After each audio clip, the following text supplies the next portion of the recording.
Hoy te voy a enseñar 10 efectos de sonidos que debes de aplicar en tus videos para llevarlos al siguiente nivel. 1. Click. Úsalo para poner un link o un título como este. 2. Whoosh o swoosh, para añadirle movimiento y velocidad a tus tomas y también para poner transiciones. 3. Paper crumple. Este es un sonido de papel arrugado.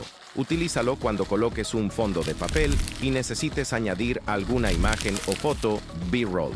4. Hits. Añade impacto en el video para destacar algún momento importante. 5. Bell. Ideal para colocar animaciones de redes sociales como este, o si quieres hacer énfasis en algún nombre. Like para parte 2, ja, ja, ja, ja.